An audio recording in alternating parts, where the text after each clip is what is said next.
Hi, everybody. I hope everybody's having a really great Friday. I don't live stream on Fridays normally, and I rarely live stream this early. But since we're having a fundraiser, I thought, why not get started early? That means more people can watch it throughout the day. So here we are. If you guys have noticed, my background is different. I have moved. For those of you who haven't heard the podcast, I moved from Florida back to Texas. So I have been on cloud nine. It has been really, really nice. So I've had a lot of big changes. And because of that, I haven't live streamed since the transition began. But it's good to be back, and I'm back and happier than ever to be live streaming in support of Fisher House Foundation, official partner of the Invictus Games Foundation and the Invictus Games, as a groundbreaker. This is only my second one, so I'm excited. Now today I had a very different live stream in mind. I plan to talk about the accomplishments of Harry and Meghan throughout the year so far, but also talk about the lack of accomplishments of the other royals this year so far. But as I started creating the Harry and Meghan segment, I didn't have time to talk about them. They've been so busy. And I think because I live stream it or I create videos in real time, a lot of times once I've talked about it, I'm kind of on to the next thing mentally. And I might forget, or I might not even realize that was this year. I might have thought some of that stuff was last year just because it's constant reporting and talking about it in discussions and all that stuff. So when I finally went back to the top of the year to pull all of the accomplishments of Harry and Meghan, I didn't have time to get them all. They have been so busy. They have been knocking stuff out of the park, and I knew it would be a lot. I don't think my mind could wrap itself around the fact that it was that much. So we are going to dominate the time with just them, and I'm actually totally fine with that, and it works out for the better anyway. But it's great to see some of you guys in here. Before we get started with the program, I just want to say hi to everyone. It's been so long, y'all. I love seeing y'all's names. Hi, Karen. Hi, Veronica Quigg. Hey, I haven't seen your name in a while. R.R. Carter. Now, you know what, R.R. Carter, you want to know what's so funny? Is for some reason in my mind, of course, I found you here. You found me here on YouTube. But because I see you on Instagram, I always think that's my Instagram friend. like you just haven't been on YouTube this whole time. But it is great to see you guys. Hi, Annie Bennett. Nice to see you. Hillary Daniel. Hello. Rositas, what's up? Hi, Rositas. It's good to see you. Now I'm going back up so I can say hi to some people who were here early, the early birds. Hello, Ingrid Soares. It's great to see you. Lakiva McGee. Oh, I always really appreciate all of your comments. You leave such sweet comments. Thank you, thank you, thank you so much. Hello, Rosalind Marston. Let me keep going up. Okay, I think I got everybody so far. I try to get the early birds. So I'm glad I got everybody. Now, again, before we get into the first segment, I just want to remind everyone today's live stream is actually a fundraiser for the Fisher House Foundation. They're an official partner of the Invictus Games Foundation, and they support military families, veteran service members, and their families. When a service member or a veteran is in the hospital, they provide housing, transportation, food, etc. They really support the families so that they can be present, because having family and a community around you during the healing process or when you're hospitalized is integral. And so having that community, not just for their own nuclear family, but the other families staying at the Fisher houses, is so important. And they provide that amazing experience for them. And so if you provide a super chat, a super sticker, if you donate to my channel at all in any way today, it will go directly to Fisher House at 100%. YouTube won't take a cut because today's live stream is a fundraiser. So thanks, YouTube. And I appreciate everyone's support. So let's get into the first segment. We're going to be talking about Harry and Meghan's accomplishments of 2024 so far. We're only at half the year, y'all.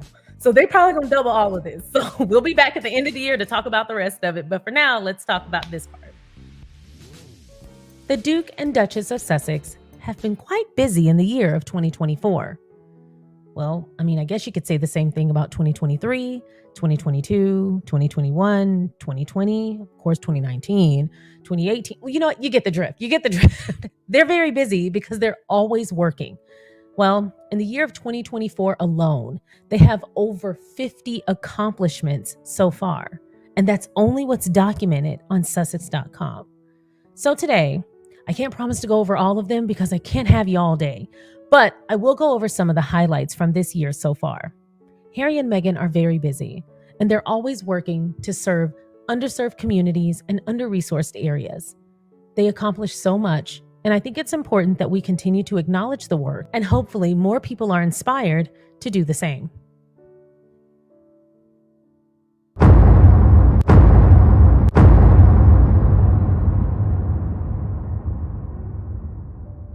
Harry and Meghan, the Duke and Duchess of Sussex, have taken the phrase they coined, "Service is universal," and put it into action. February 2024. In paying tribute to those who commit themselves to a life of service, Prince Harry presented the Walter Payton NFL Man of the Year to Pittsburgh Steelers defensive tackle Cameron Hayward. Each year, the award is given in recognition of a player's community service off the field. It is considered the NFL's highest honor. Through the Hayward House, Cameron Hayward has helped uplift, inspire, and support countless young people in Pittsburgh. Prince Harry has long advocated for the power of sport for healing and building community. He was honored to present this award and highlight the importance of giving back. February 2024, Lemonade Media, the award-winning podcast network today, announced a new creative partnership with Meghan, the Duchess of Sussex. As part of their new deal, Lemonade will distribute the first season of the award-winning and critically acclaimed Archetypes for all audio platforms and also develop a new original podcast series as yet untitled hosted by Meghan, the Duchess of Sussex. Archetypes, a record-breaking podcast exploring the labels that try to hold women back, will be available across all podcast platforms for the first time, with Lemonade overseeing ad sales and distribution. Archetypes has seen over 10 million downloads, averaging nearly 1 million listens per episode, and debuted as Spotify's #1 podcast in 47 countries around the world. Listeners tuned in as Mariah Carey spoke about the definition of being a diva, Mindy Kaling celebrated the choice to be single, Pamela Adlon lifted the lid on the pressure to be a wife and a mother, Issa Rae and Zio Fumido unpacked the loaded misconception that often comes with being a woman of color, and Jamila Jamil and Shora Agdashlu spoke about the courage that it takes to step up and speak out, even when it puts everything on the line. These singular discussions, with notable women, friends, comedians, activists, historians, and experts, transcend individual episodes for a dynamic cultural conversation about how women can reject, reclaim, and redefine these archetypes on their own terms. We are beyond honored that Meghan has trusted us to help democratize access to Archetypes, and that so many more people around the world will have access to the series soon. Meghan's talent as host, creator, and conversationalist is unparalleled, and we are thrilled to co-create a new series with her that fosters her approach to creating art that matters, shares Lemonade's CEO and co-founder, Jessica Cordova-Kramer. As we've started development with the Duchess of Sussex, we are blown away by her collaborative spirit and clear vision, along with her deep desire to build compassion and community through this work. The Lemonade team felt immediate kinship with Meghan and the Archwell Productions team, and we are delighted to be working together, adds Lemonade's Chief Creative Officer and co-founder, Stephanie Whittles-Walks. I'm proud to now be able to share that I am joining the brilliant team at Lemonade to continue my love of podcasting, said Meghan, the Duchess of Sussex. Being able to support a female-founded company with a roster of thought-provoking and highly entertaining podcasts is a fantastic way to kick off 2024. I'll plan to re-release Archetypes so that more people can now have access to it, as well as launching a dynamic new podcast are well in the works. I'm so eager to be able to share it soon, and am overjoyed to be joining the Lemonade family. Archetypes joins Lemonade's award-winning lineup of chart-topping podcasts including Wiser Than Me with Julia Louis-Dreyfus, which was named the 2023 Show of the Year by Apple, Blind Plea, which launched to #1 overall on the Apple Podcast charts, Funny 'Cause It's True with Elise Myers, which launched to #1 in comedy on the Apple Podcast charts, Gracie Award winners, Last Day, and Believe Her, Choice Words with Samantha Bee, as well as Webby Award winners, Add to Cart with Collab, Vilaisak and Esuchin Pak. February 2024. For the conclusion of Invictus Vancouver Whistler 2025 1 year to go, the Duke and Duchess of Sussex attended a celebratory gala at the Vancouver Convention Centre. The couple was joined by representatives of the government and 4 host First Nations, along with Invictus Games Foundation members, IG25 sponsors, and dear friends Michael Bublé and Luisana Lopalotto. To kick off the evening, all 4 host First Nations presented the Duke and Duchess with special hand-woven blankets for their family. The gifts are hugely symbolic for their children, who can wrap themselves in the blankets when they miss their parents and be reminded of the good work they are doing. Bublé serenaded the audience with a special rendition of Frank Sinatra's My Way, where he reimagined lyrics to highlight how special the Invictus Games are. The Duke also gave heartfelt remarks, stating, "The Invictus Games are not just a competition, they're a way of life, a celebration of the human spirit. The Games provide a platform for us to showcase your abilities, to inspire the world, and honor the sacrifices of those we have lost. It is a reminder that we are not defined by our injuries, but by our strength, our commitment, and our ability to overcome adversity." Later this year marks the 10-year anniversary of the Invictus Games. The past decade has been a testament to the resilience and unbreakable spirit of this service community. The couple would like to express their deepest gratitude to all the event organizers, presenting sponsors, ATCO and Boeing, the Invictus Games Foundation, True Patriot Love, volunteers, and the 4 host First Nations for a fantastic week and their partnership for next year's Games and beyond. February 2024, Prince Harry, the Duke of Sussex, shared a video message encouraging nominations across the UK for the annual Wellchild Awards. The Wellchild Awards, in association with GSK, celebrate inspirational children and young people in the UK who are seriously ill, and the dedication of those who go that extra mile to make a real difference in their lives.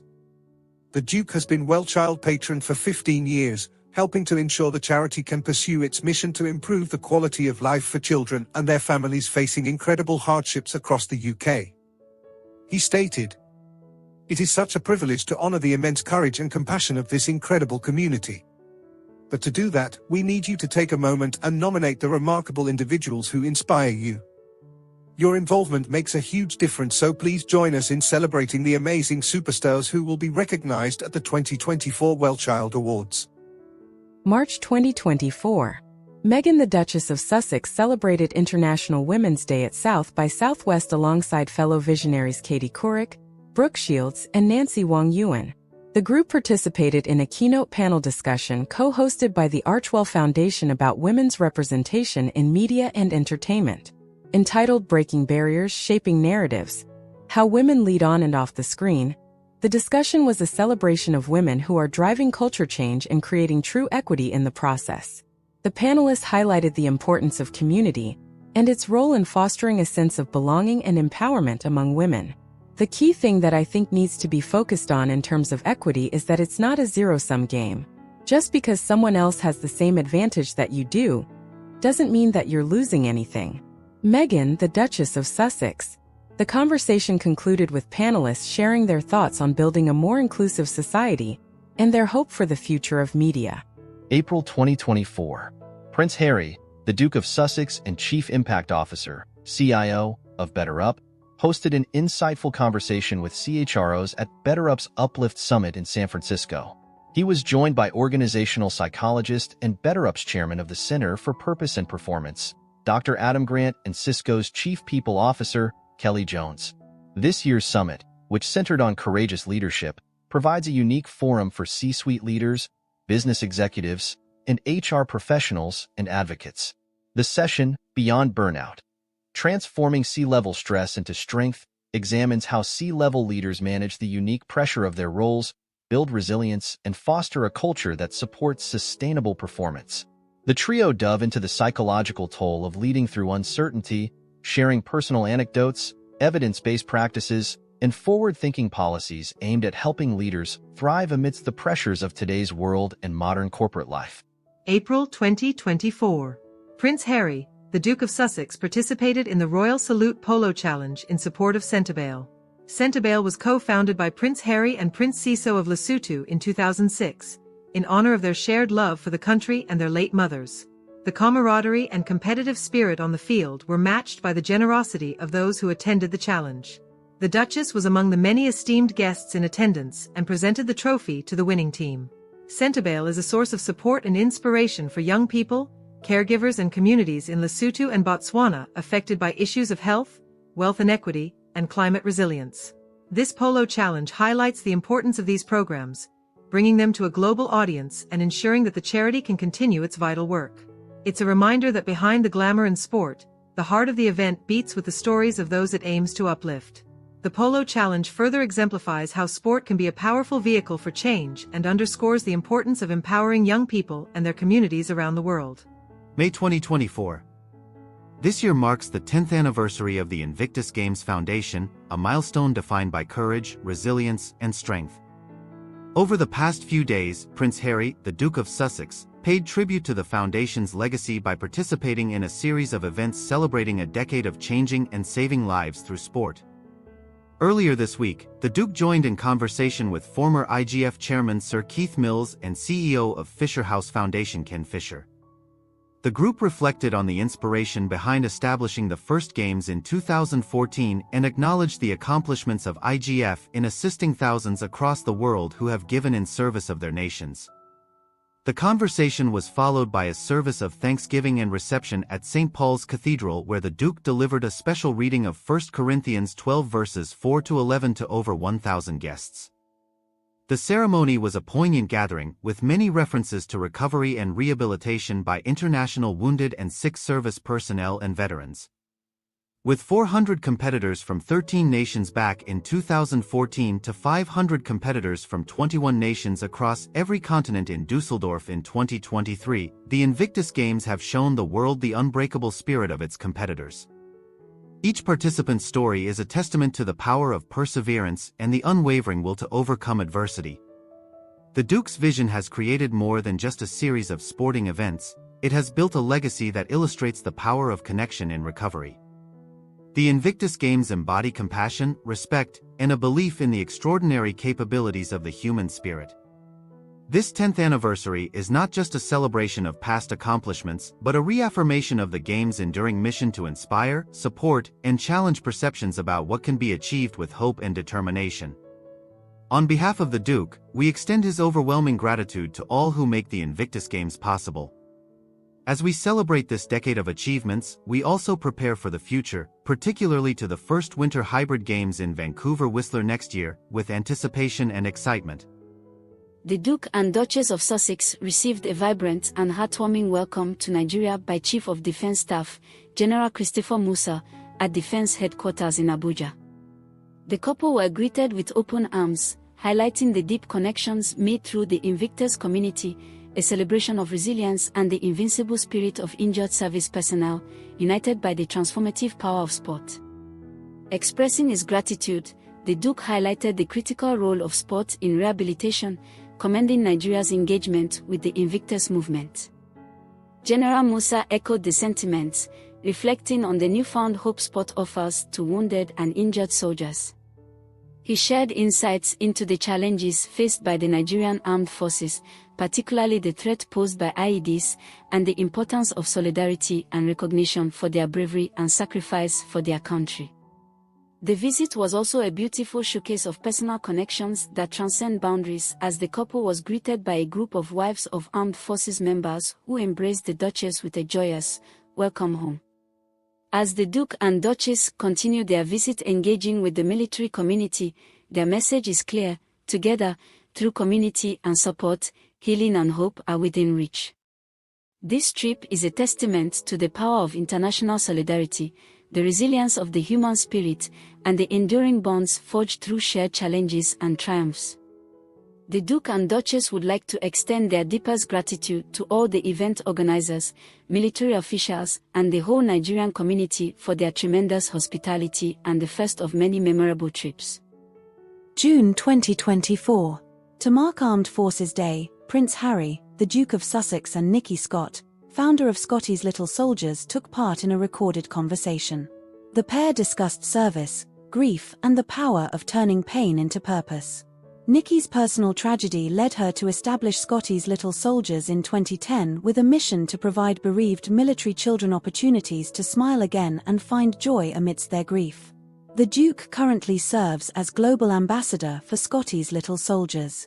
Expressing his admiration for Nikki's work, the Duke remarked, "What you've done is incredible. It is truly inspirational.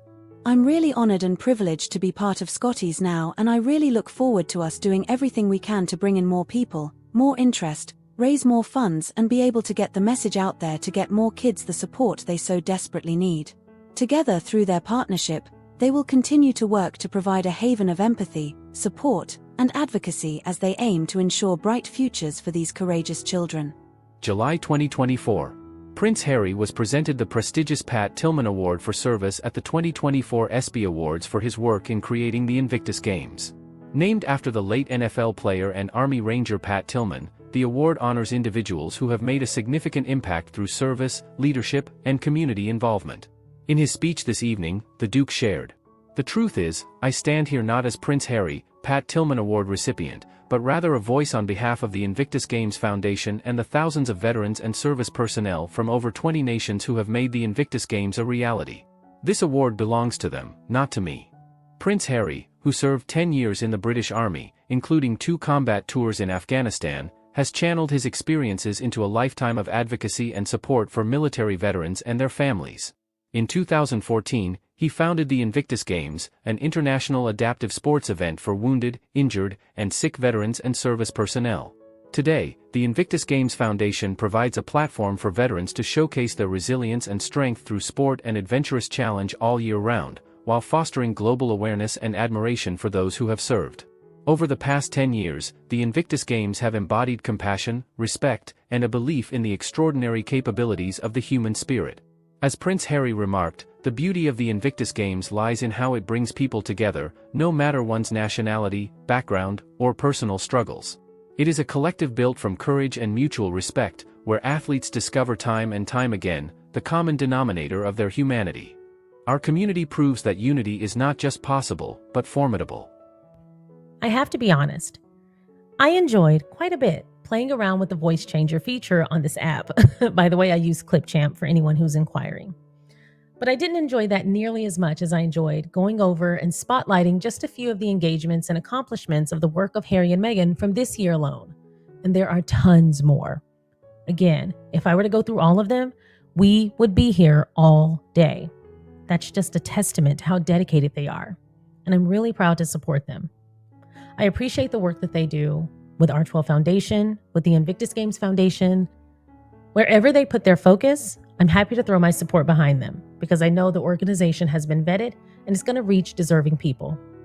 Harry and Meghan have accomplished so much this year because they have great teams, they've built great teams, but they themselves are dedicated and they're going to do the work. Like I said before, I hope it influences more people, especially people with privilege, with platforms, with resources, to throw their work behind and their attention behind actually helping this world. I know that you, the audience, myself, and everyone who considers themselves a member of the Sussex Squad are in alignment when I say, thank you, Harry and Meghan, and I'm happy to be supporting you.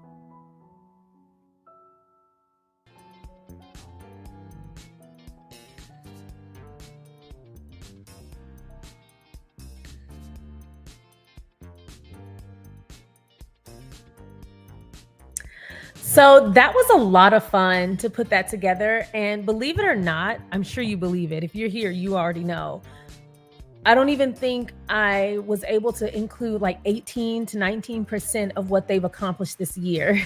Like it was just that much stuff. But that gives us more to talk about down the road. But I've actually covered every single event or accomplishment or update that they've put out this year from any source. Or not any source, from any platform. I've updated my YouTube page, but also on Patreon and on, is it Vimeo? Yeah, on Vimeo. I also catalog that and keep track of all that by date order as well.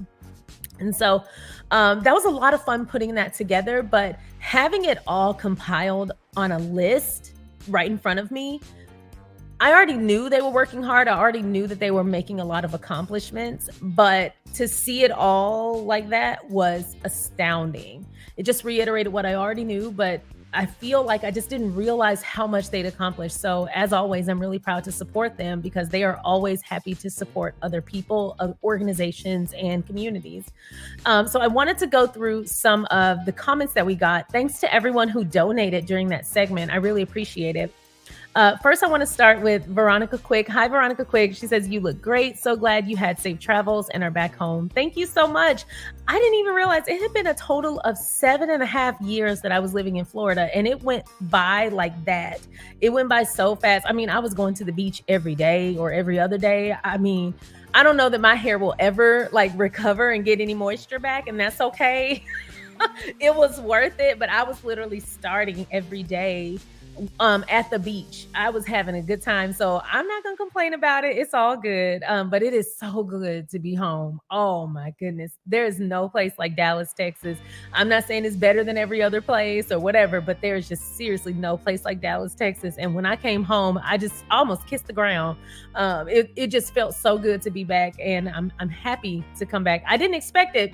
At first, we were supposed to be moving to Minneapolis, Minnesota, and I was excited about that new adventure. I was ready to roll, and then we got a last-minute opportunity, and we were happy to come back to take that opportunity, and it's been wonderful ever since, and I've been seeing family and stuff, so that's always fun.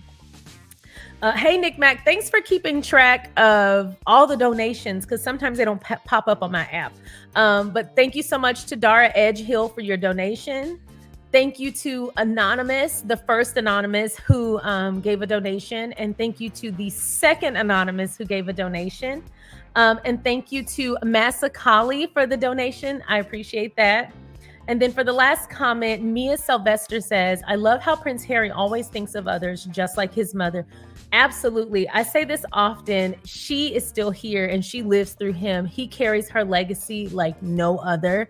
And one of the reasons why that's so important is one, he's entitled to it. And I love that he takes it so seriously. And that's just perfect on its own.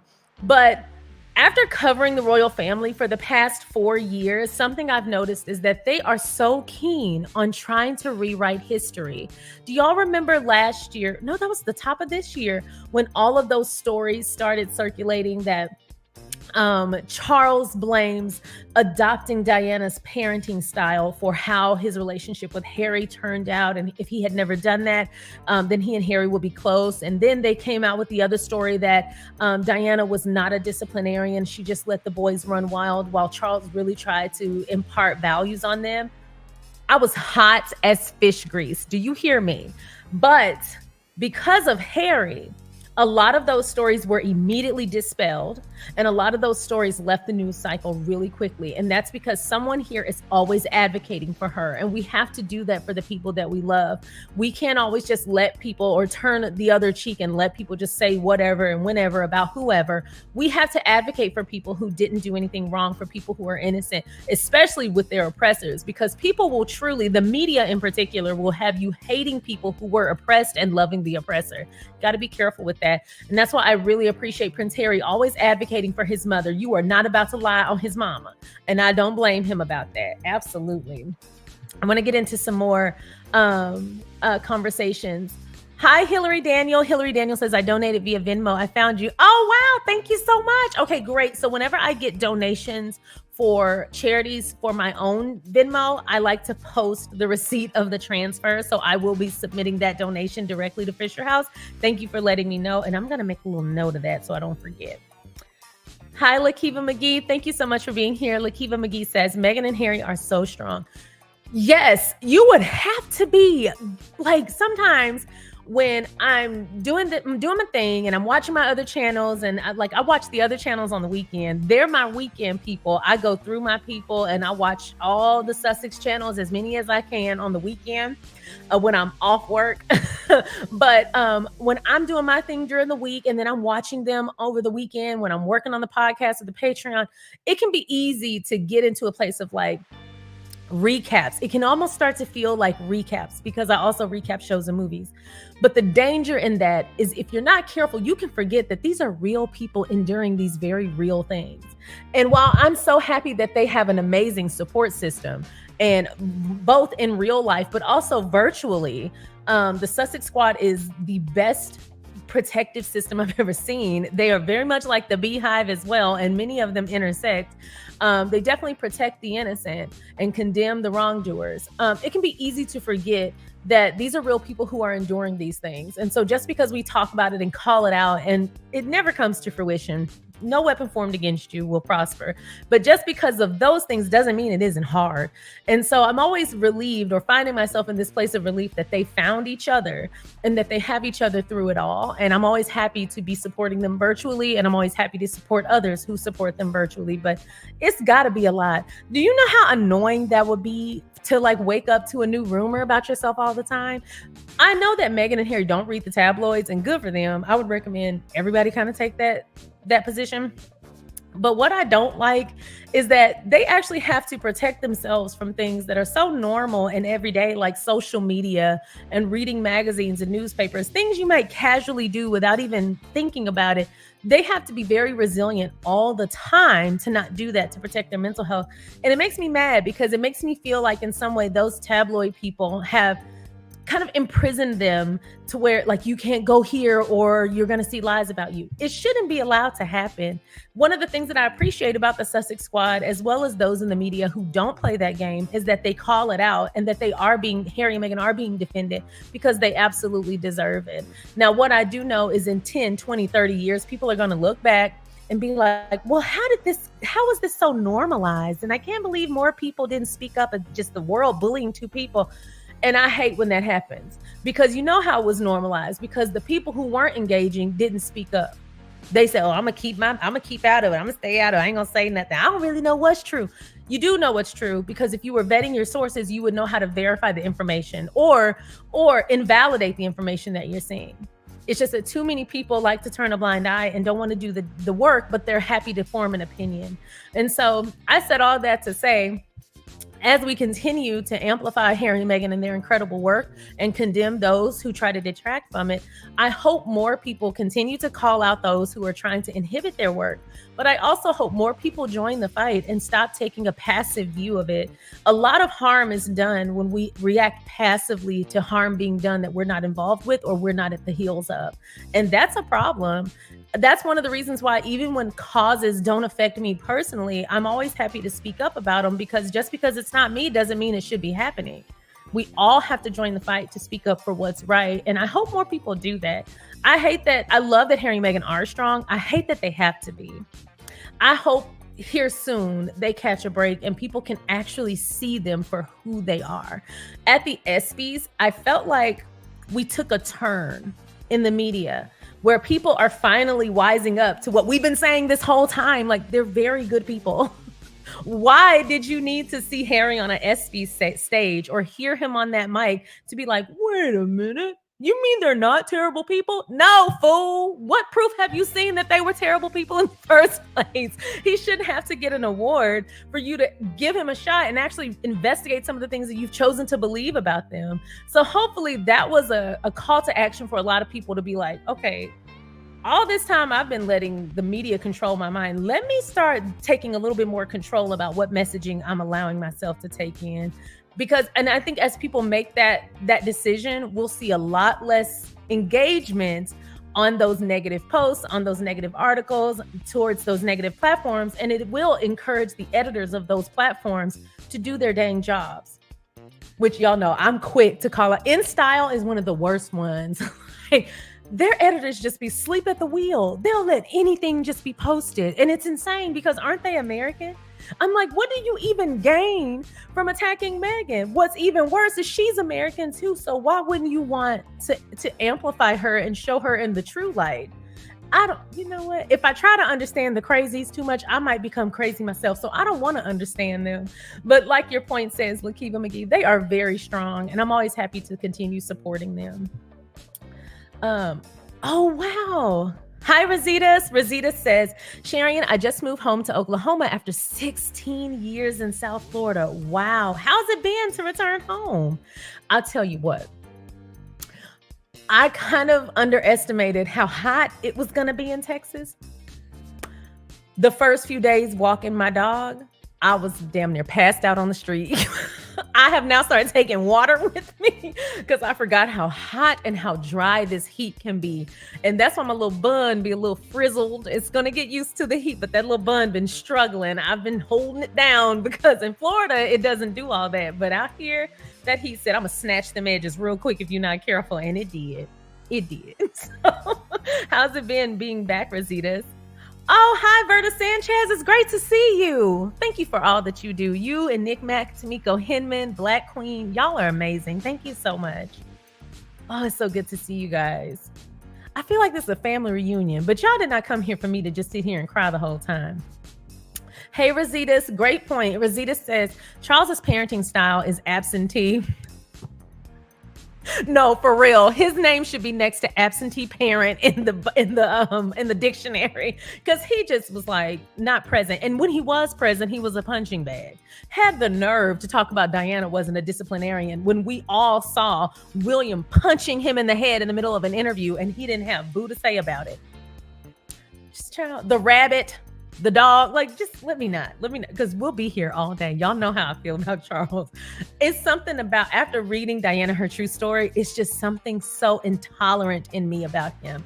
Where previously I was like, we all make mistakes. So I'm going to try to read this and get more understanding of where their relationship maybe took a turn and what's the truth about it, despite the rumors I've always heard. Every rumor I heard about Charles was true.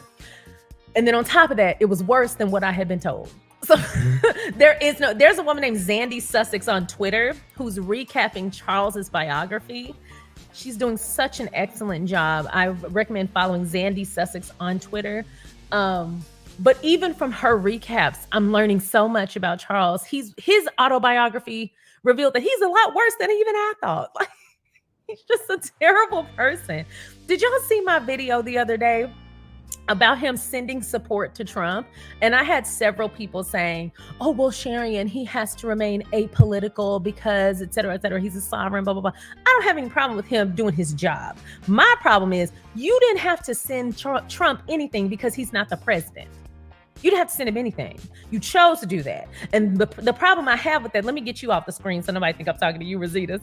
The problem that I have with Charles sending Trump well wishes is because he, one, did not bother to send well wishes to Harry and Meghan after the New York chase or any of the stuff they went through. Even the things he had a direct hand in, he ain't sending well wishes then. As a matter of fact, he leaked stories bragging about how he wasn't going to send well wishes or be concerned with them at all. What a dad, right? What a dad. But then two, Trump is on the Epstein list umpteen times. Charles is also, send him well wishes, right? But then Trump is on there. He was friends with Epstein. So was Prince Andrew. And Charles is also protecting Prince Andrew. I'm just seeing a little web here. I just said, I don't like that. Not only that, but as a father, or in title, not in deed, but as a father, sending well wishes to someone who literally has been talking crap about your son and daughter-in-law. Come on. He every time I think he's mastered being a bad dad, he finds a way to up the ante. He figures it out, doesn't he? If he's not good at anything else, he's great at being a terrible dad. Anyway, I agree. Hi, Ghislaine Monestein. Ghislaine says the Sussex family needs all of your guys' prayers. I agree with that. Absolutely. I feel so bad for everything they have to go through. Here's the thing. If they, despite all the work that they do, but let's say they didn't do all of the work. What if they just said, you know what? We've had our fill. We don't really want to be in the spotlight at all. We don't really want to be involved in anything. We're just going to go away privately and just have a normal family life and just let that be that. And they went off to an island and they didn't bother with nobody bothered with them. It would still be wrong how they're treated in the media. The fact that they go above and beyond to help people makes the way that they're treated by so many people that much more egregious, and it angers me. It takes me from being like, that's a shame, to actually angry about it, because it's not right. And so many people just sit by and let it happen. I agree with you, Ghislaine. We definitely need to send them our prayers. Wow. Oh, I'm watching this. Oh my, okay, Rosita's, you hit the nail on the head. Rosita says, it's been great smiling and waving at strangers. Glad to be back in the dry heat, not sweating to death in the humidity. You know what? I am okay in the humidity, but my hair is not okay in either or. I think I need a new, less extreme climate, but that's okay. Now, that is something I noted about being back in Texas is like people saying hello and good morning and stuff like that. Oh my gosh, I don't know that it ever triggered to me that they don't really do that often in South Florida. Like when I first got there, I would be like, good morning and stuff, just normal. You passing somebody, you say something, and people will literally stare at you in your face like this. It's like, okay, well, never mind. Like, so I'm glad to be back where people, are nice. But I'm not saying that people in South Florida aren't nice. There's just not that Southern hospitality thing. Anyway, let's get into this. Berta Sanchez says, yes, he is a dang fool. They talking about cutting money for Ukraine. If Putin take over Ukraine, they better be looking for Putin to take over more countries. The UL could be next, or the UK could be next. It is a mess. It is a mess. Now, I have more on that. I know a lot of people have asked me since Monday's podcast. A lot of people have asked me to elaborate on my thoughts on Project 2025 because I did touch on it. Well, I've got that for you today because Project 2025, which is the proposal that was written by the Heritage Foundation, squaddies, y'all know the Heritage Foundation, that is being proposed for the next Republican presidency, actually cuts a lot of benefits for veterans. It greatly affects veterans. And we're going to talk about that today since today's live stream is dedicated to Fisher House Foundation, which is all about supporting the military. So we will be talking about that today. Now, I know some people have not been here for very long, so I want to take a second to help people get informed about who is Fisher House Foundation. It's a very quick snippet, and you might see somebody you recognize in the video. So I'm going to get into that. Thank you for watching the SharionSade channel. The live stream or video you're currently watching will resume right after this quick break. As many of you know, I'm an official groundbreaker for the Fisher House Foundation, meaning I live stream to raise funds for their organization.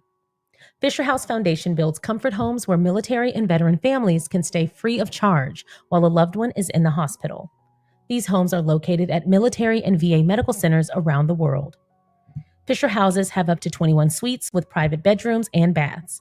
Families share a common kitchen, laundry facilities, a warm dining room, and an inviting living room. Since inception, the program has saved military and veterans families an estimated $610 million in out-of-pocket costs for lodging and transportation. Fisher House Foundation also operates the Hero Miles program, using donated frequent flyer miles to bring family members to the bedside of injured service members, as well as the Hotels for Heroes program, using donated hotel points to allow family members to stay at hotels near medical centers without charge. The foundation also manages a grant program that supports other charities and scholarship funds for military children, spouses, and children of fallen and disabled veterans. They are also an official partner of the Invictus Games. Because what we're trying to do here is not only help military families in their time of need, but also to honor their service. It's not just a roof over your head. That obviously is important. But the byproduct is what goes on inside the house. And so we've nurtured that. It's easy to sit down and talk to each other. The support system that happens in these houses, that's actually the brick and mortar that holds them together. And that starts with the Fisher House manager. And then it kind of works its way down to the families, and the families will come in, and then the other families will embrace them, and they become one big family. There's a community, near and far, surrounding our servicemen and women when they deploy, and long after they come home. Because healing does not happen alone. It takes a village, and is for the village. And one of the most essential parts of the process is having people surround you who understand. To grow as one unit, to achieve limitless potential. To remind us above all else, in this international family, no one gets left behind. Because this is Invictus. We are Invictus. Together. Thank you once again to the Fisher House Foundation for the amazing work you do on behalf of service members, veterans, and their families. I also want to take a moment to extend my deep gratitude for being accepted as a groundbreaker and allowing me to aid in fundraising through my live streams. Thanks to everyone who's watched my live streams or who's watching this on replay, those of you who have made donations, who've shared, or just helped expand the reach of the fundraiser in any way. And if you feel so inclined, you're also welcome to donate via super stickers, super chats, or by using the link below. Thanks again for watching. Now let's get back to the program. I just wanted to take a super short break to say, if you have not already, please don't forget to go ahead and like this video, subscribe to the channel, and if you are interested, feel free to participate in the live chat going on now, or feel free to leave a comment if you do not wish to engage in the live chat. Once again, I know I do this all the time. I'm enjoying a channel, I'm enjoying the video, I'm just having a great time, and I completely forget to hit subscribe. So please don't forget to hit subscribe. Don't forget to comment if you wish, and please don't forget to hit that thumbs up button so that the algorithm on YouTube knows that you like my content. Now, let's get back to the show.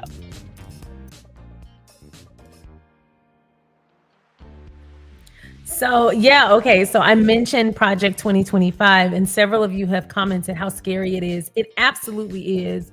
When I first read it, I had to sit with that for a second and just say, these people are not only crazy as hell, but they could actually gain power and ruin America. I mean, and that's just the meat and potatoes of it. It's terrible. It's absolutely terrible. And the fact that they are so overt and aren't hiding it at all is even scarier, because they only show you about 25% of what's actually behind the scenes, what they're planning behind the scenes. So if they're being that overt with this, who knows what they're going to put us through. So now I wanted to talk about it because I feel like the common question is, how is Project 2025 related to Harry and Meghan? Because of course, Harry can't vote.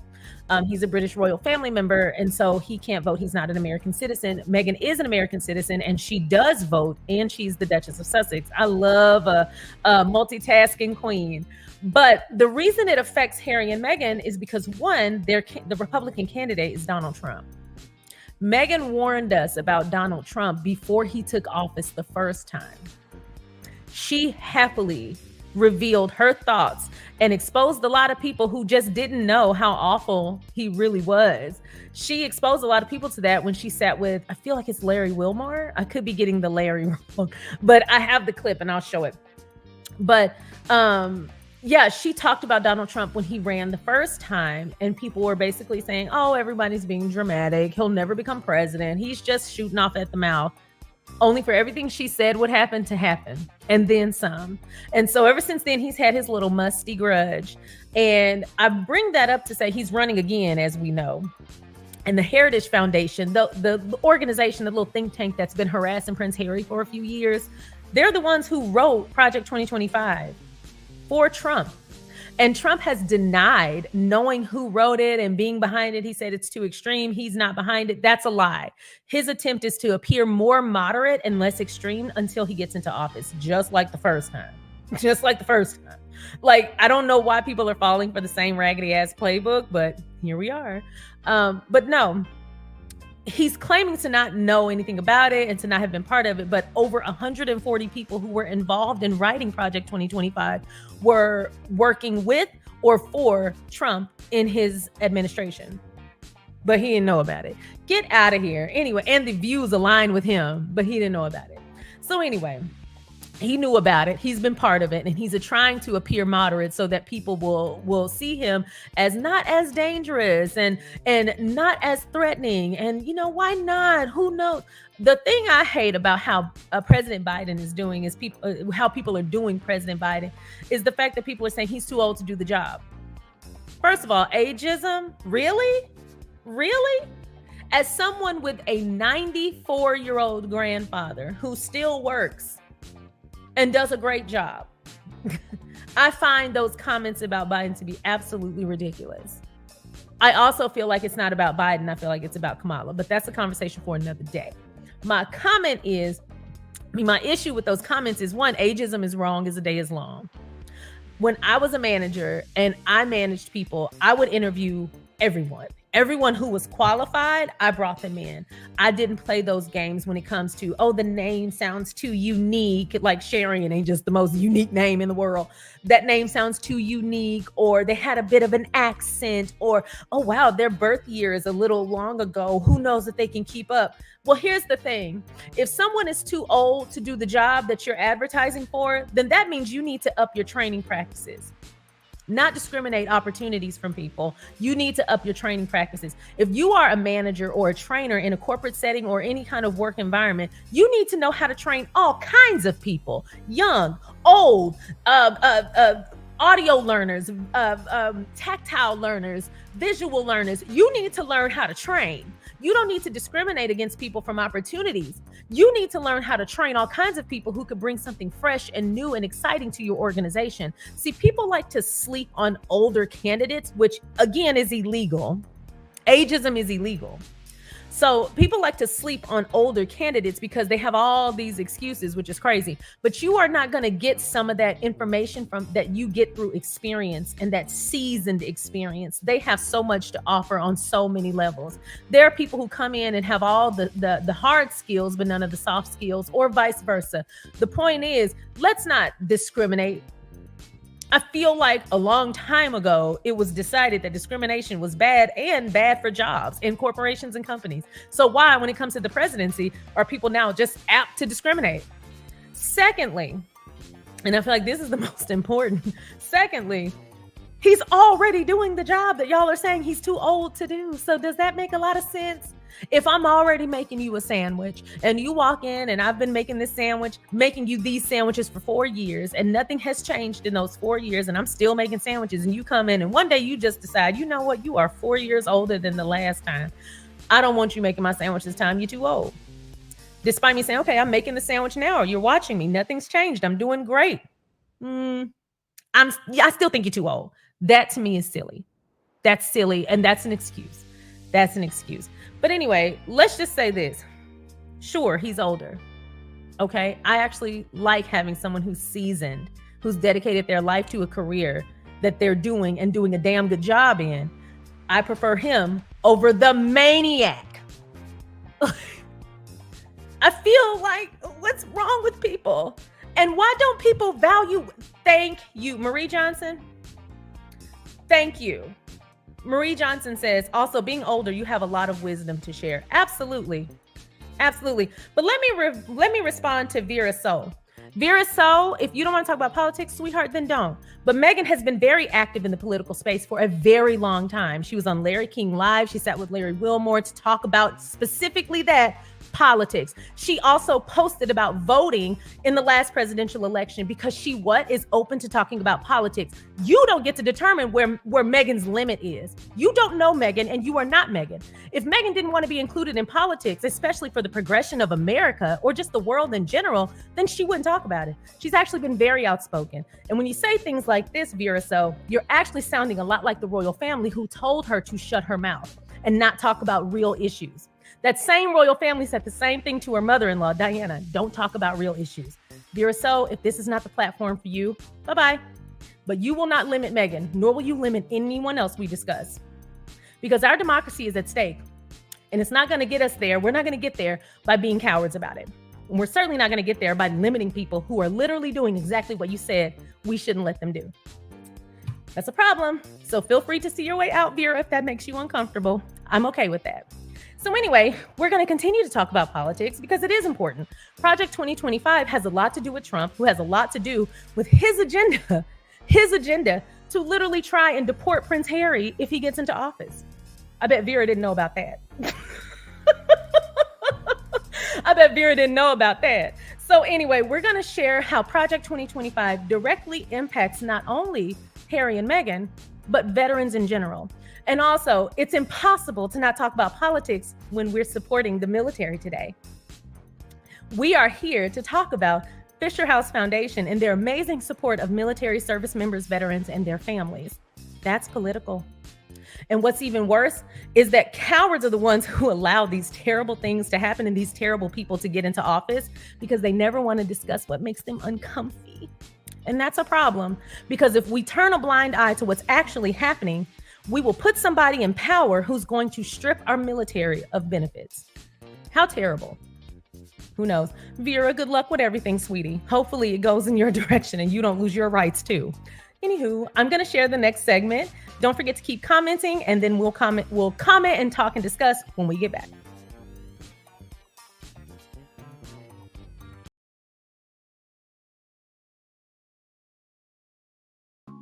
Since today's live stream is part of my Fisher House Foundation fundraiser, a group aimed at helping veteran service members and their families, I think it's important to discuss the United States presidential election and how it may impact the lives of veterans and service members in our country. On Monday, the SharionSade podcast discussed Project 2025, the manifesto-styled report detailing the conservative agenda for the next Republican president created by the Heritage Foundation, a conservative group with over 50 years of influencing GOP lawmakers. And while think tanks sometimes have the reputation of being academic institutions detached from day-to-day politics, Heritage is far different. By design, Heritage was founded to not only develop conservative policy ideas, but also to advance them through direct political advocacy. If they sound familiar to you, then that may also be because the Heritage Foundation is the group that embarked on a years-long tirade of bringing lawsuits against the Department of Homeland Security in the federal court to obtain the immigration records of Prince Harry, Duke of Sussex.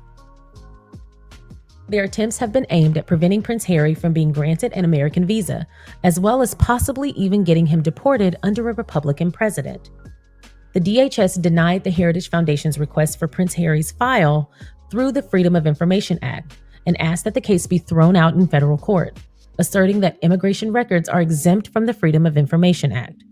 But upon researching Project 2025, I realized yet another reason, aside from their typical racism, that the Heritage Foundation and Republicans in general may want Prince Harry to leave the United States. Prince Harry is a very strong advocate for service members, veterans, and their families. Through the Invictus Games Foundation, his support of the Warrior Games, partnerships with organizations like Fisher House Foundation, etc., Harry has made it his mission to improve the lives of veterans and service members. By taking a look at the Heritage Foundation's Project 2025 for the next Republican president, it's clear that their plan is to greatly reduce veteran and service member benefits. How can they continue that mission with one of the most influential couples in history advocating for this very same marginalized group? Due to Prince Harry's strong platform for veterans and service member rights, he's basically a thorn in the side of their wicked agenda. Say Project 2025, the Heritage Foundation's plan for the next conservative president, recommends cutting veterans' disability benefits. But is that true? Let's verify using these sources. Project 2025 recommends cutting or reducing benefits for future recipients. Current recipients wouldn't have benefits cut, but certain benefit payments could be reduced. The Department of Veterans Affairs gives disabled military veterans money each month based on the severity of their medical condition, which is determined by a rating system called the Veterans Affairs Schedule for Rating Disabilities. The VA regularly reviews and updates disability ratings. Project 2025's chapter on VA benefits was written by Brooks Tucker, who served as chief of staff for the VA during the Trump administration. Tucker argues that the VA is too lenient in providing disability benefits. Project 2025 calls for speeding up the VA's review process for disability ratings and considering limits on what claims will make future recipients eligible for disability benefits. A spokesperson for Project 2025 said it doesn't recommend cutting current benefits, but the plan does suggest that payments could be reduced for current benefit recipients, and veterans who file claims in the future could qualify for fewer disability benefits than they would now, or no benefits at all under the proposal. With your Verify, I'm Ariande Till. In addition to the proposal to cut benefits for veterans, Project 2025 also plans to cut the workforce. So today, I'll be reading an article written by Michael Embrick, a veteran who's written this article or commentary piece for thegovernmentexecutive.com to go over that proposal and its impact on veterans. This article is titled Project 2025, the Worst Case Scenario for Veterans.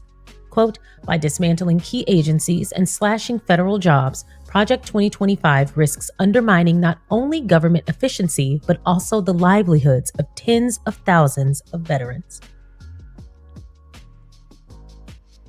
The proposal by Project 2025 to drastically reduce the federal workforce is alarming, not just for its potential effects on the efficiency and efficacy of government operations, but for the impact it would have on one of the nation's most revered groups, our veterans. Project 2025, a comprehensive policy blueprint backed by influential conservative think tanks, aims to reshape the federal government radically. It proposes cutting 1 million federal jobs with a significant focus on eliminating managerial bureaucracy and shutting down what it terms toxic government agencies. This initiative aligns closely with the policies of former President Trump, reflecting a broader agenda to reduce government size and influence drastically. Veterans make up roughly 30% of the federal workforce, with approximately 300,000 veterans currently employed by the federal government. These individuals, having served their country in the military, have chosen to continue their service in a civilian capacity. They bring unparalleled dedication, discipline, and unique skill sets often not found in the private sector. Many of these veterans, including a substantial number who are disabled, find employment in agencies that Project 2025 targets for elimination, such as the FBI and the Justice Department. The FBI and Department of Justice are veteran-heavy workplaces, offering opportunities for those who have served to continue contributing to national security and justice.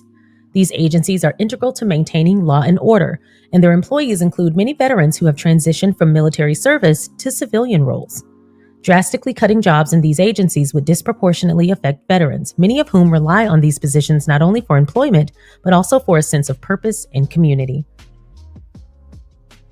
When we talk about cutting federal employees, we're talking about cutting opportunities for veterans, reducing their livelihoods, and potentially leaving many without jobs. It's essential to recognize that a well-functioning government relies on the skills and expertise of its employees. By suggesting a 50% reduction in federal employees within a year and 75% within 4 years, Project 2025 is essentially advocating for a skeletal government, unable to perform its fundamental functions, all the while leaving civil service veterans holding the bag. Similar sentiments have been echoed by key figures in the GOP, including those closely aligned with former President Trump. But the question we must ask is at what cost? Cutting jobs, especially in the midst of ongoing economic recovery, is not a move that should be taken lightly. We have a responsibility to consider the broader societal implications, not just the short-term political gains. Our veterans, who have already given so much, should not have to pay the price for a hasty political decision.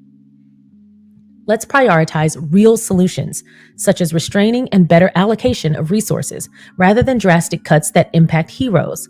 For a country that prides itself on supporting its veterans, cutting their jobs should never be the answer. The push for extreme measures under Project 2025 and the alignment with Trump's policies reflects a broader agenda that seems to prioritize political strategy over the welfare of those who have served our country. It is crucial to scrutinize these proposals and consider their real-world impact on the lives of veterans and the functionality of our government. Only through thoughtful and measured approaches can we ensure that we honor our commitments to veterans while maintaining a robust and effective federal workforce.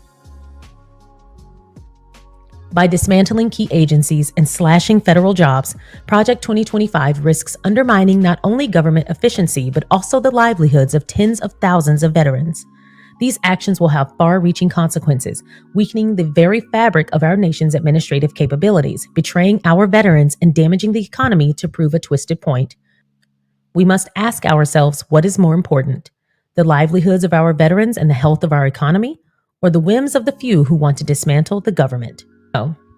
Once again, Michael Embrick is a veteran, former member of the Secretary of Veterans Affairs Advisory Committee on the Readjustment of Veterans and former congressional staffer. 15th hole of one of his golf courses, I don't know the name of it, on the Potomac River, right?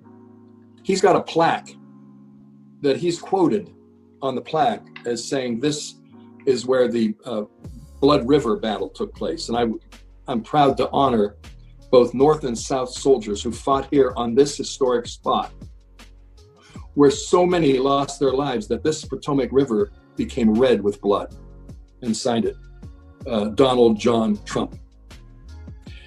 Only one problem, there was never any such battle. He made it up. Now, David, what kind of a man would do that? You know what I'm saying? I mean, it's the smallest things that tip you off as to this guy is nuts. Ed O'Neill is hilarious. He's one of my favorite actors. Of course, you probably recognize him as playing Al Bundy, but he's also played Jay Pritchett on Modern Family. So obviously, he's one of my favorite actors. He's hilarious. He's also a great storyteller. But one of the things I appreciate from him is that he's very insightful. And so when he weighs in on politics, I'm always happy to hear what he has to say because he is very thoughtful. But like I said, he is a great storyteller, and that's one of my favorites. So I had to share it since it's on topic. So since we did go over Project 2025, written by the Heritage Foundation in support of the Republican Party and their plans for veterans benefits and service member benefits, I did want to talk about what the Democrats plan to do for veterans and service members, or should I say continue to do. So I'll be reading an article from Democrats.org written July 9th. So this is very recent, titled, "As Donald Trump Fails and Disparages Americans' Veterans, President Biden Delivers on His Promise to Support Our Nation's Veterans." DNC Director of Outreach Communications Tracy King released the following statement, quote, "President Biden recognizes the enormous bravery and sacrifices of our nation's veterans and service members, and he's keeping his promises to them, from delivering the PACT Act, which led to one of the largest healthcare expansions for veterans in decades, to historically low veteran unemployment rates." President Biden's achievements are in stark contrast to Donald Trump's disrespect to our nation's veterans in both words and actions, from his unacceptable remarks calling them losers and suckers to his repeated failures to support veterans during his administration. This November, there is one candidate on the ballot with a record of disparaging service members and pushing to cut funding for veterans' benefits, and that's the same candidate who will lose again to Joe Biden this November. President Biden signed the PACT Act into law, one of the largest healthcare expansions for veterans in decades. In raw numbers, more than 1 million claims have been granted to veterans since Biden signed the PACT Act into law in August of 2022, the administration said on Tuesday. That amounts to about 888,000 veterans and survivors in all 50 states who have been able to receive disability benefits under the law. That totals to about $5.7 billion in benefits given to veterans and their survivors. Under President Biden's leadership, the Department of Veterans Affairs have processed claims at the fastest rate in history and is delivering healthcare to more veterans than ever before. About 111,000 veterans who are believed to have toxic exposure have enrolled in VA healthcare since the law was enacted. In addition, more than 4.1 million veterans have completed toxic screenings, which are questionnaires to analyze their potential exposure and determine whether additional tests are required. An Air Force veteran said, quote, "Recent changes have made services more efficient, particularly at his location in Wilmington, Delaware, where a worker helped clue him in about PACT Act. He applied for help with his psoriasis, a skin condition, and his disability benefits expanded. Quote, "It's been a huge impact for me." Disabled veteran and advocate Ted Corcoran said, quote, 405,000 veterans have enrolled in VA healthcare since President Joe Biden signed the PACT Act. To put that number into perspective, that is equal to Michigan Stadium, Beaver Stadium, Ohio Stadium, and the Rose Bowl at full capacity combined. That is a massive number of veterans. President Biden promised to make veteran support a core pillar of his administration's agenda, and he has delivered every step of the way, helping lower veteran unemployment rates, fighting to reduce veteran homelessness, supporting veteran-owned small businesses, and more. The U.S. is seeing some of the lowest ever unemployment rates for veterans, with the Department of Labor reporting a veteran unemployment rate of only 3% as of February. Ending veteran homelessness is a top priority of the VA and President Biden, who has made supporting veterans a key pillar of his unity agenda for the nation. In 2022 alone, VA housed more than 40,000 formerly homeless veterans, prevented more than 17,700 veterans and their families from falling into homelessness, and helped nearly 191,700 additional veteran families who were experiencing financial difficulties retain their homes or avoid foreclosure.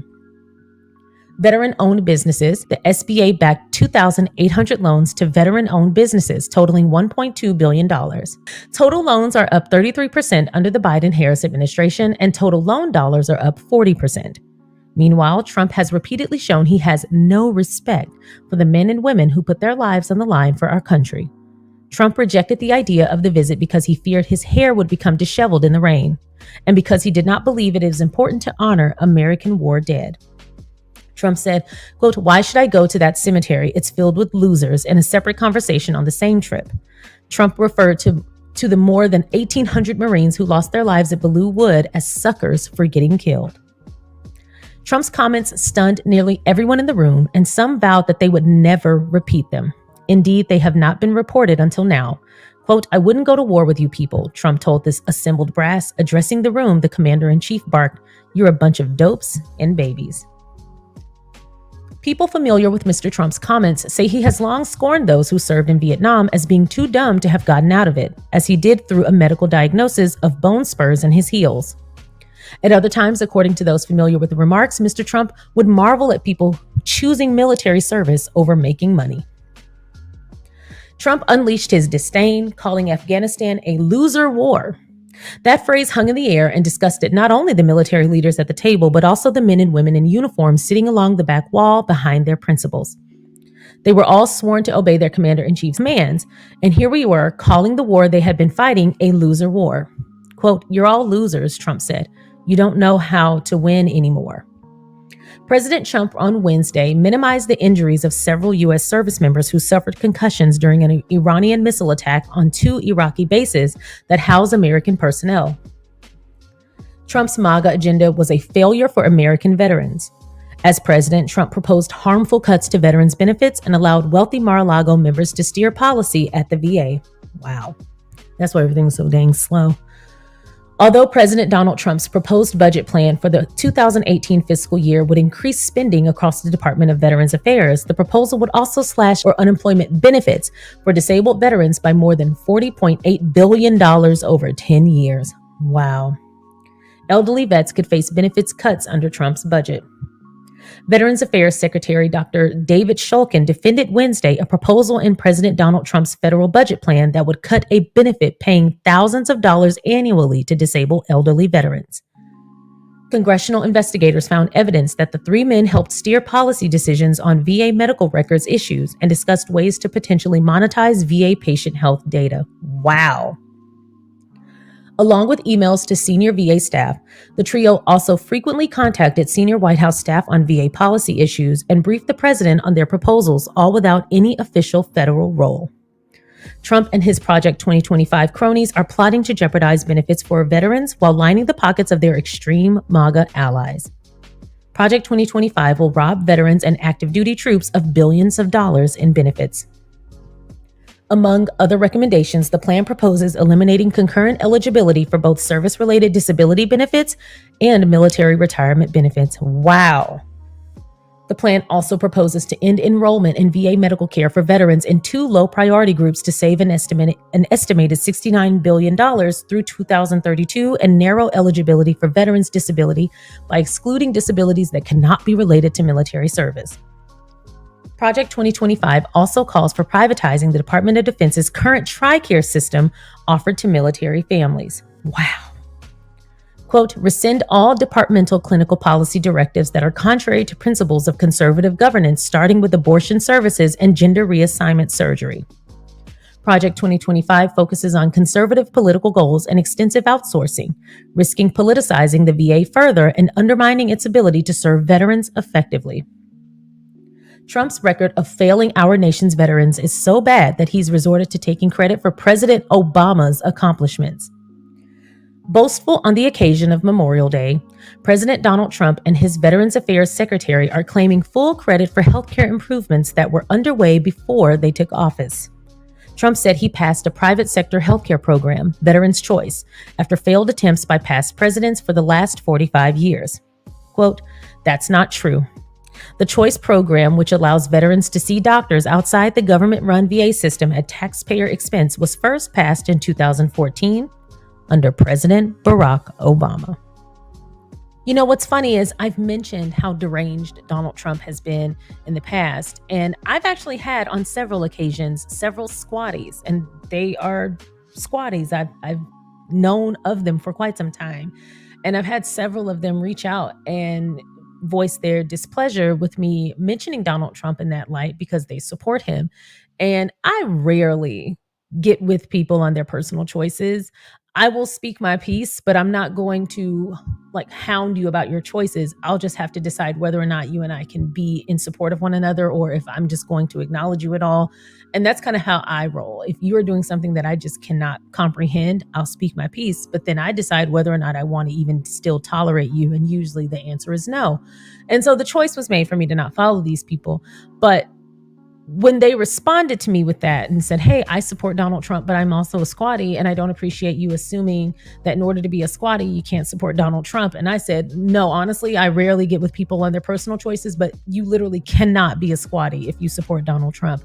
He has been an antagonist to both Harry and Meghan individually at one time or another. So you can't support Harry and Meghan and then support their antagonist.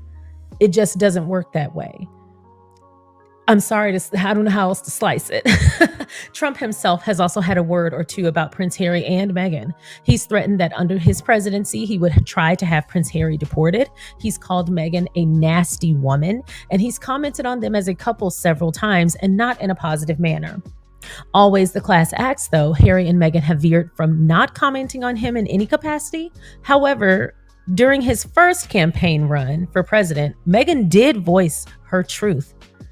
She laid out the facts about him as a person and who he would be as a president, and her comments were spot on. Actress Meghan Markle, everybody.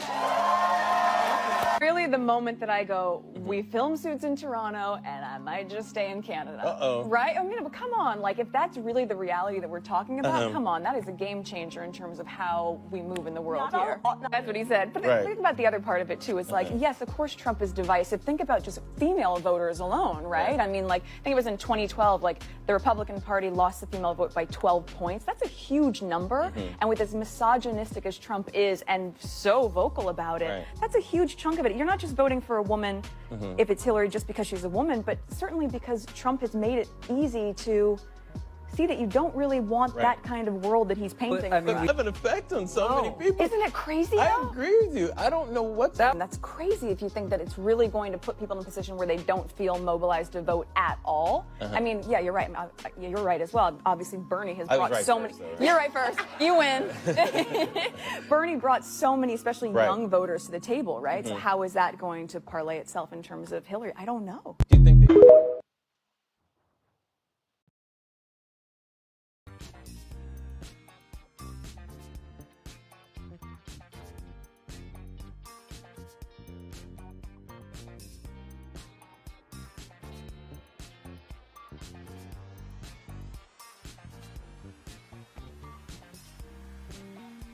Y'all just talking away all the way on mute. So anyway, it's great to see Meghan using her voice long before becoming part of the royal family. She has always used her voice and in politics. So it was so funny when I got the comment that said, don't make Meghan political. I was like, tell Meghan, don't make Meghan political. But not only that, she was spot on. She called it for what it was, and she did so eloquently.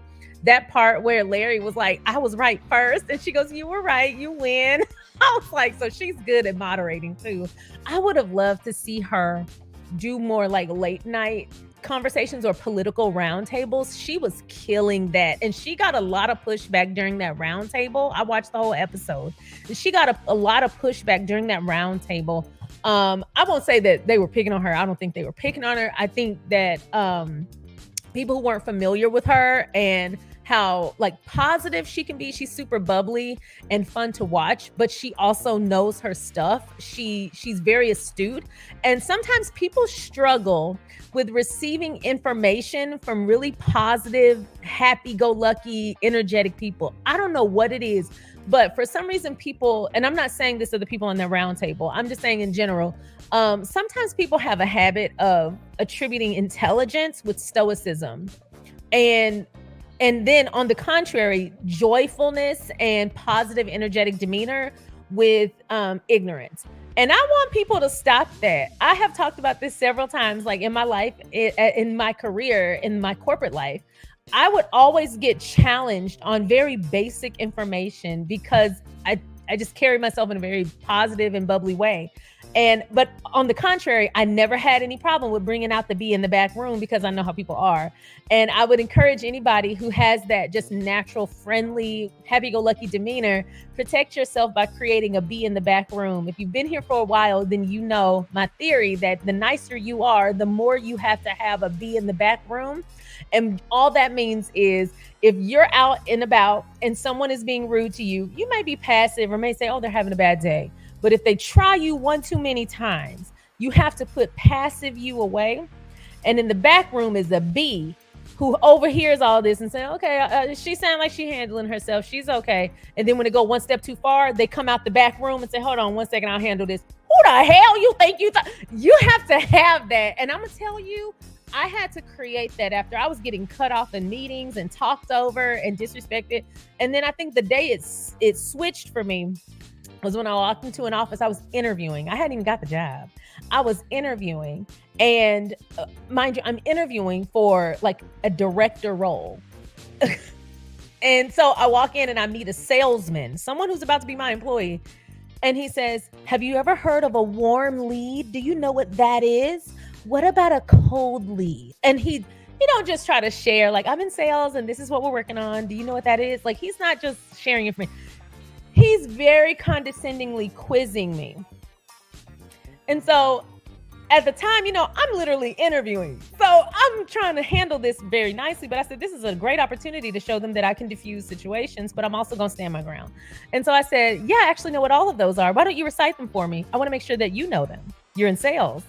And he was like, well, I know them. And I was like, did you just learn them? You seem excited about sharing this information. Did you just learn? I love the work that you guys are doing here. You're creating salespeople and you're informing them. I would expect you to already know that. And he was like, I do already know that. You don't know that. He got so unfurled. I wouldn't let him make me mad. I just kept putting it back on him. And I was kind of being a troll. I was like, I'm so proud of you guys for not only hiring people, but then informing them and teaching and training them. This is great. Now, I learned what different types of leads were really early in my career, but there's never too much time passed to learn something new. I love that you're really going for it. He was about twice as old as me. And so he took great offense to me saying that I expect him to already know that. But I just kept ignoring him. He kept saying, I already know that. I was informing you. He was getting so red-faced. And it was making me like, if you laugh, you lose power. But girl, when you get in the car, you better crack up. He was so upset. And he was like, well, it's nice to meet you. And I said, oh, that's a great place to start. Nice to meet you. And he walked off. First of all, some people are so sensitive. Like, leave your ego at home. Don't be bringing your ego to work with you. But also, I refused to let him get me unfurled, and I absolutely refused to let him think he could quiz me. And he was hot under the collar about that. But the bee in the back room had to come out, because when I met him and I said, hi, my name is Sharion, and he was like, my name is Rick. He could have just said, nice to meet you then. He didn't have to try to put me down or bring me down to size. And then I had to manage his ass. So I know he was hot about that when he saw me 2 weeks later in my office. Said, oh, hi, nice to meet you again. How are those leads going? How are they going? I know he was hot. So anyway, you have to have that be in the back room, because sometimes being bubbly and friendly, people really will assume that you're not smart. And that's just their lack of know-how. But you can absolutely be all about your business, be smart, be politically astute, know your stuff. I mean, Meghan is a woman with a degree in international studies. She knows her stuff. She worked at the embassy in Argentina. She knows her stuff. She's an intelligent woman. She's smart, very smart. She's brilliant. As Doria Ragland said, her mother said, you've got the creative side, but then you've got the brainy side. And that is absolutely correct. You don't have to be this salt of the earth, hard-hitting person just to appear intelligent. I actually think we should make more room for people to show up with personality and information. And it would really diversify different forms of communication. And we wouldn't have to put on airs when we go into office environments. I can't tell you how often I've gotten the advice to tone down the friendly in order to be respected. And I said, no, they're going to figure it out one way or the other. They better make it easy on themselves. Because not only am I friendly, but I'm also very serious about my business. And there is room to be both. And so when I saw Meghan at that round table, I just connected with her yet again, because that's something that I faced, was kind of that initial doubt of like, somebody this friendly and positive, I'm gonna trip her up. I got to bring her back down. But that's just human nature. And I'm really glad that she did not let them get her in a bad mood or ruin her day. She not only kept being positive and fun and friendly and making jokes, but she was also delivering very important information with her facts, with her data, with her work cited, and did it without breaking a sweat. I said, I know that's right, Miss Meg. I love seeing those old clips from her. I really enjoyed that. So I wanted to share that because, let's see. Somebody get Kumari McNair out of here. Somebody came here with an agenda. Bye, Kumari. Kumari said, let me come here and mess it up. No, get Kumari on out of here. So anyway, I hope that by sharing some of the ways that Project 2025 will impact veterans, their benefits, and their livelihoods. I mean, cutting jobs, especially those in government, which will directly affect veterans. That's something to be pretty scared of. Now, first of all, if you work in any government capacity, y'all know the government is slow as hell. Real slow. And I'm not just talking about federal government. I'm talking about city government, county, town, whatever. It's all so slow. Could you imagine cutting even more jobs? How much slower it will be? Cutting certain agencies that provide protections for us and help enforce our rights? We just don't have time to be going backwards. We have way too much to accomplish going forward. And it's so funny that Mina Ruth said it. I know that's right, Mina Ruth. Let's see. I done got comfortable on the couch now. This might be the new way I do live streams instead of at my desk. Hey, Mina Ruth. Mina Ruth said Project 2025 is coming for everybody. Absolutely. So if you haven't heard my podcast episode, the SharionSade podcast from Monday, where I talked about Project 2025 and how it impacts everyone, especially minorities and those of us in marginalized communities, but also veterans. I think it's important to share that stuff because a lot of people just don't know. A lot of people assume, oh, well, the government is built to have checks and balances. They're never going to be able to pass a lot of this stuff. It's all going to get caught up and it's all going to, make its rounds, but it's never going to be enacted or passed. I hope Trump's presidency proved to you that none of that stuff matters. I hope Trump's presidency proved to you that people in positions of authority and people in positions to protect our freedoms can be bought. And often they are. So I hope that proves to you that the only power we have and the greatest power to us right now is that we can vote. Because if we get through one more Republican presidency, we might not have that right either. Don't think they're not coming for us. So we got to vote. We don't have to love Joe Biden, although I'm a big supporter of his. We don't have to love his ass. You don't have to go to bed with Joe Biden. You don't have to invite him to dinner. You don't have to go to the pickleball game with Joe. You ain't hanging out with Joe. Vote for Joe to do the job that he's been doing for 4 years, and he has definitely been cleaning up Trump's mess. He moved into a destroyed country economy, and he turned it around.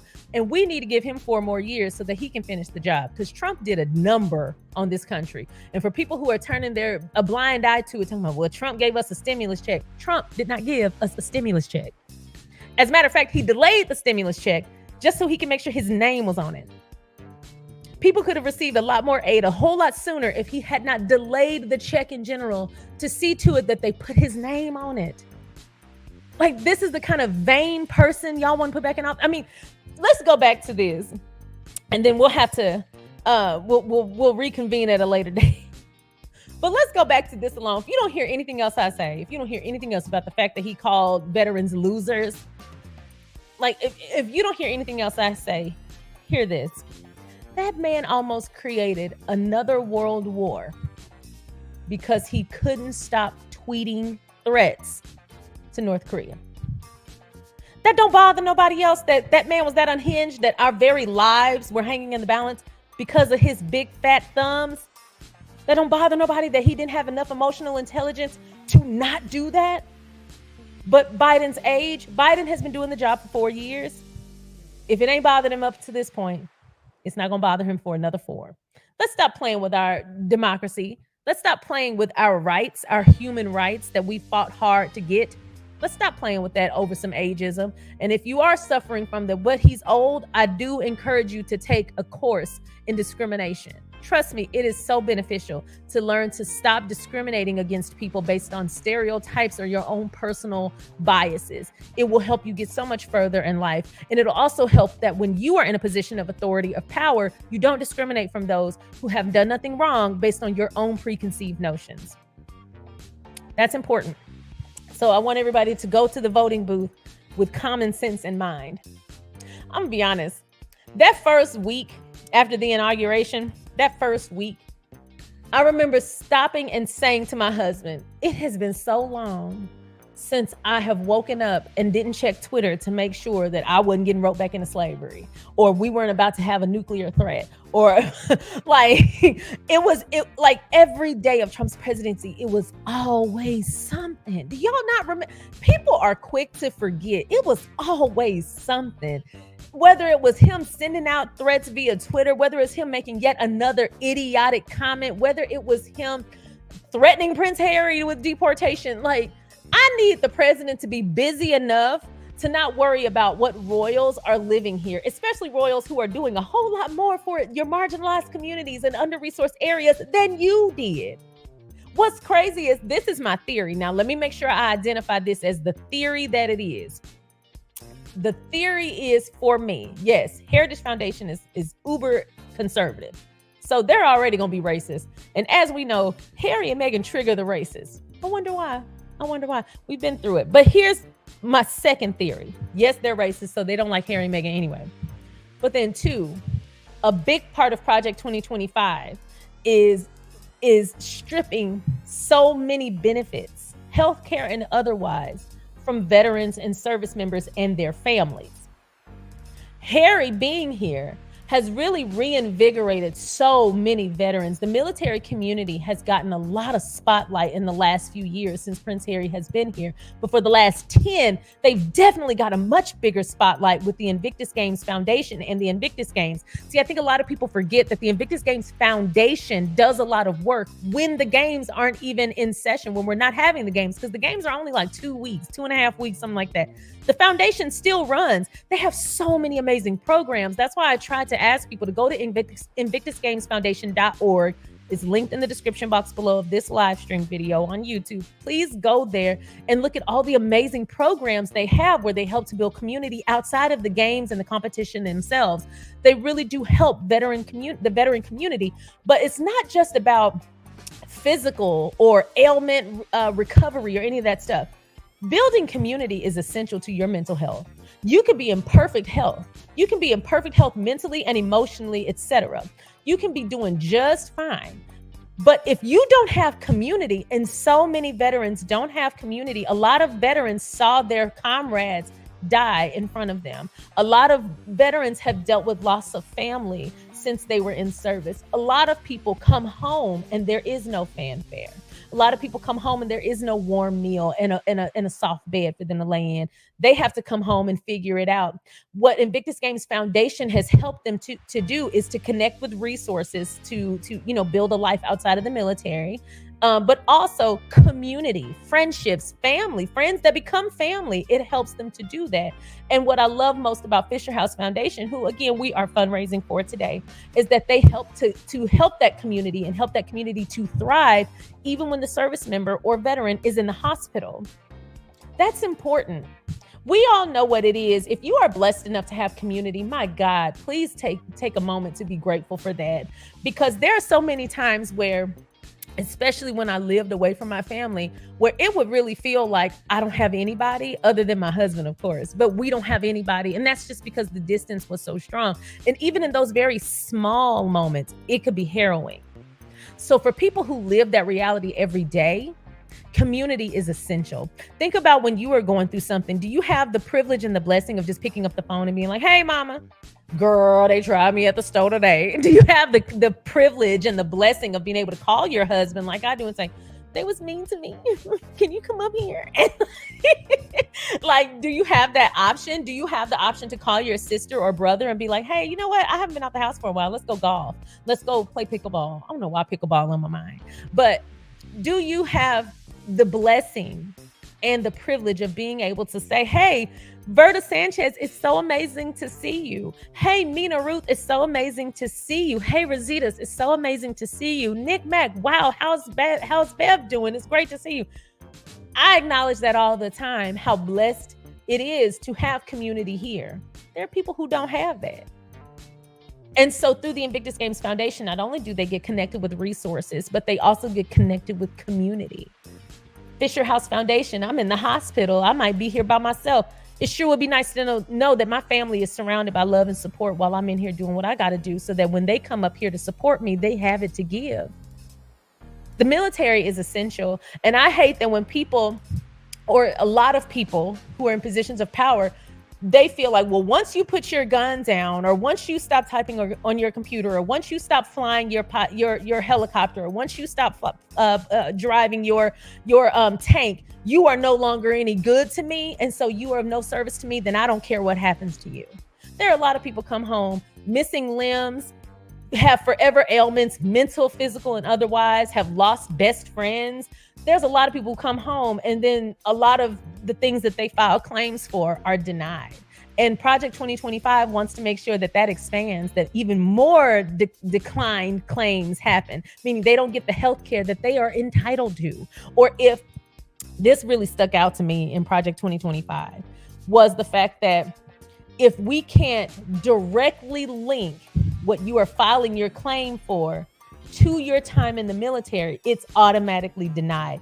Do you know how dangerous that is? Do you know how many things get denied? Because one, the people who are approving these claims they work for the insurance company. They don't always work for the medical healthcare field. They're in the insurance business. They're not doctors. So if they look at your claim and say, hey, he's needing to have sessions for PTSD, well, the PTSD didn't start to develop until 10 years after his service. This must be due to something else. Has he had family members die? Yep. Okay, PTSD is related to that, not your service. Okay, denied.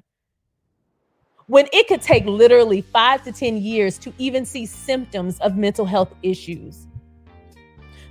See, this is the thing. We know so much, yet so little about the human brain and how it affects the rest of our bodies, that we can, one, do our best. And that's why mental health research is so important. Psychology is such an important field. But then two, the more we learn, the more cognizant we have to be about protecting ourselves, because there are certain ailments that you won't even know you have until you're well into your 40s and 50s. I told y'all I worked as an operations manager, but I also worked the intake line for our emergency line. And I had somebody call up there. He was literally a military person. I won't say his rank because I don't want to even get anywhere close to who he is. I don't want to disclose. But he called, very high position in the military. We treated both him and several members of his family. And he called in the emergency line because he had had a psychotic break, because he had tried a substance, a very, very, very, very common, not often thought of as non-threatening substance. When I found out what it was that he took that pushed him into the psychotic break, I was like, are you for real? I've seen people do that at the bus stop. Like, what? Like, this is a very common thing. There are several organizations that make this like, oh, you can get it in food. You can get it in this and that. Yep. That taught me something.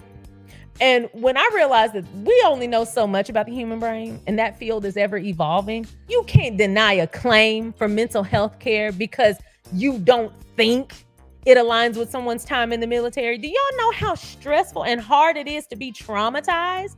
Traumatized people don't even know they traumatized half the time. They just think they have tempers. And you can be traumatized by something and not feel the effects, or at least acknowledge the effects are related 10, 20 years down the road. How many people do you know that on their deathbed made these real hard confessions and all that kind of stuff? You don't think that was subtly eating away at them? What if they try to go get mental health for that? What if they saw some shit in war that they can't get out of their head? And because we don't normalize the conversation around mental health, they didn't know that they need to go seek help. So they've been stuffing it down, which is the common advice, which is, oh, let it go, baby. Just let it go. Let it go and do what? How I'm supposed to let it go? It's not, the memory ain't gonna go away. The thought's not gonna go away. By letting it go, you're not telling me to heal. You're telling me to stuff it down. That don't help nobody. And if I don't know to go get help, and if the conversation around mental health is not normalized, by the time I realize it's a problem, somebody else might have gotten hurt, or I might have gotten hurt. And if I go to seek help, some insurance person who doesn't know anything about mental, psychological, or physical health has the right to say, you didn't file this claim for 7 years. It's going to be hard to relate it. Denied. Y'all think we got problems now. It's so interesting, and I say that in a sad way. It's so interesting that the same party who wants to increase protections around or decrease protections around guns and gun use and firearms is also wanting to cut funding to mental health care. Y'all realize the reality they're trying to drive us into. We think it's bad now. We might be living through several Sandy Hooks a week. It's just irresponsible. Money ain't worth all that. Money ain't worth all that. You losing an entire community of people because of money. And not only that, but let's get back to the attempt to deport Harry and Meghan. Or just Harry. Of course, Meghan's gonna go with her husband. But what good does that do us if Harry is in Canada versus America? This is what I'm saying. I hate when people waste my tax dollars. If my taxes, because I pay my taxes every year and I be mad every time too. I sign my name begrudgingly and I'm never going to be quiet about it. Uncle Sam just be taking all my little ends. That's why in the springtime, I don't get my hair done. I just be a little broke every spring. That's why. But let me tell you this. I want my tax dollars to go to people who are actually trying to create a happier, healthier, and safer world for me. I want my tax dollars to go to people who are actually considering my well-being and the well-being of my parents and my siblings and I don't have no kids, but my nieces and nephews, my squatty friends. I want to know that y'all are doing well, that we are doing well, because where our tax dollars are going is allocated to things that are going to help us. I don't want my tax dollars going to somebody who mad at Prince Harry because he lived up the street. On that alone, are we not tired? And when I read through Project 2025, I expected to just be reading this political manifesto, have nothing to do with the Sussexes, none of that. And when I read it, I said, oh, this is why they hate Harry. Oh, they said it right here. This is why Heritage Foundation been trying to get his ass up out of America, because you're helping a community we're trying to shush. We're trying to cut their benefits and their rights. Now, who do you think you are? A bigger influence than we will ever be. Way bigger platform, way more trusted, way more visible. And you've got the right to, and you think you have the right to invigorate and encourage and help this community that we were really trying to just get to go away. We really weren't trying to help them. We were trying to cut their rights. But if they're coming over there and they're competing in the games, or they're reaching out to the foundation and they're getting resources and they're building community, you know what comes from that, right? Hey, what about, did your claims get all denied? Or did you get this? Or whatever happened to that prosthetic you were supposed to get? Or wait a minute, I thought you said you were going to therapy. They're going to exchange notes. They're going to acknowledge their worth. They're building community, meaning they're getting strength in numbers, and they're about to be a problem. We can't have that. So we got to shush Harry. That means we got to tie him up in a whole lot of litigation and get him deported. I know your game, Heritage. You don't like that Harry invigorates the military community, and you damn sure don't like that he's on American soil doing it, because y'all plan to cut American benefits or American veteran benefits from them. See, I thought it was racism, and now I'm realizing it's always about money, because isn't it always? They were going to try to undercut the veterans, and hopefully a whole bunch of savvy talk would get them to ignore that their rights are being stripped away. But then you have somebody here literally celebrating them, bringing their issues to the conversation in the public, bringing their issues to the top of the conversation, even in the debates, having to acknowledge it again. You can't undercut a community who's active and thriving. They want them to go away like a sleeping giant. We want them to just be passive, take the little bit of crumbs we give them, and then we're going to cut all their benefits. The fact that, exactly, Verta Sanchez said it's both. Exactly, 100%. 100% it is both racism, and they don't want the military community invigorated. And that's a damn shame. That is a shame. Anyway, I have talked y'all's ear off. Vote like your life depends on it, because it absolutely does. But the fact that those people are trying to cut benefits to elderly veterans, my God. And y'all know my theory. I feel like nothing should cost a veteran or a service member. I feel like once you do your time and you protect our freedoms with your life, everything for you from this point forward should be free. If you want a birthday party once a month, we'll do it. You should get a little birthday party stipend. If you want new shoes every week, you should get it.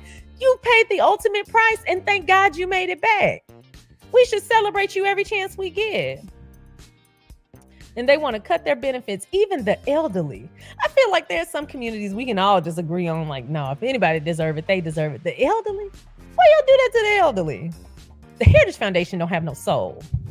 That's what happened when you get a whole bunch of conservative psychopaths with a whole lot of privilege together, because they're not thinking about nobody's humanity, because theirs is bought and paid for. They're thinking about that money that'll keep them in a privileged position to keep making these terrible decisions. It's terrible. Ingrid, it's your birthday. Happy birthday, Ingrid. Happy 74th birthday. Wow. That's amazing. I hope you're enjoying it. Now, I'm not going to keep talking negative on Ingrid's birthday. Why nobody told me it was Ingrid's birthday? Happy birthday, Ingrid. We're going to go back into celebratory mode. But that is all I have for y'all today. I really appreciate y'all supporting the channel and the Fisher House Foundation and the Invictus Games Foundation. Thanks so much for being here and supporting me, especially on my little musty return, y'all. I'm glad to be back. We had to work some things out, but we back. We got an agreement. We got an understanding. And we back. I'm glad. For those of you on Patreon, there's a new video up and going, so I hope you enjoy that. And for those of you who listen to the SharionSade podcast, a new episode drops every Monday or Tuesday, depending on how sleepy I am from the weekend. That new episode is up, and I actually go a little bit more in depth about Project 2025 outside of how it affects veterans and service members. Hope you enjoyed this video. And Rositas, I saw your request. I wanted to make sure I touch base on this. Rosita said, Sharion, can you make a version of this video that is this Project 2025 info only so we can share it widely? Yes, ma'am. I love that idea. I absolutely can, and I'll do it right after we wrap up here. And thank you to Anonymous for your donation to the Fisher House Foundation. I really appreciate that. Now, again, that's all I have for y'all. Thank y'all so much for watching. Ingrid, have an amazing birthday, and I will see you next time. Bye.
Hi, everybody.